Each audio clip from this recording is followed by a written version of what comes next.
Saudara-saudara sebangsa dan setanah air, mungkin banyak di antara kita yang tidak menyadari atau mungkin juga lupa kalau tanggal 17 Mei adalah Hari Buku Nasional.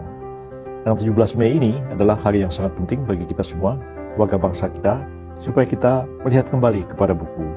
Khazanah, ilmu pengetahuan, kesusastraan, keagamaan, dan semua aspek yang menyangkut kehidupan umat manusia yang dituliskan dan direfleksikan dalam buku-buku, baik itu buku yang bersifat narasi, akademis, cerita, hikayat, dongeng, dan lain-lain sebagainya. Pada pokoknya semua buku itu berisikan pengetahuan dan pengajaran yang bermanfaat bagi seluruh umat manusia. Buku adalah jendela dunia, dan membaca adalah kunci untuk membuka cakrawala pengetahuan dan pemikiran, membentuk karakter dan menajamkan cara berpikir kita, meningkatkannya secara lebih kritis dalam memahami tiap-tiap sesuatu yang ada di sekitar kita. Kepada generasi muda, saya ingin mengajak, mari kita berhenti sejenak dengan layar, dengan handphone, tapi kita menyempatkan diri kita sendiri untuk membuka kembali buku-buku, baik buku-buku yang dicetak dalam bentuk kertas maupun buku-buku elektronik yang dapat kita akses melalui berbagai media elektronik yang kita miliki.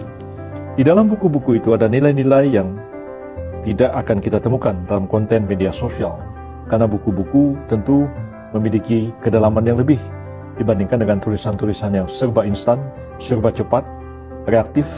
Tapi buku-buku berisikan suatu analisis, menerangkan sesuatu secara lebih mendalam, mengasah pemikiran kita, menyuruh kita merenungkan segala sesuatu. Anda tentu akan menemukan juga di dalam buku-buku itu ya khazanah, warisan kebudayaan dari sebuah bangsa di masa kini maupun warisan bangsa di masa yang lalu.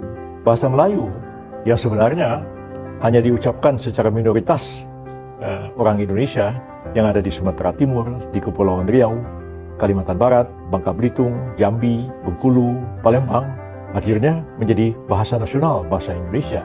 Mengapa? Karena bahasa Melayu itu tersebar melalui tulisan-tulisan yang bersifat keagamaan, sastra, hikayat, cerita, sejarah, dan sebagainya. Nah, sejarah itulah yang tertuang dalam buku-buku dan orang membacanya.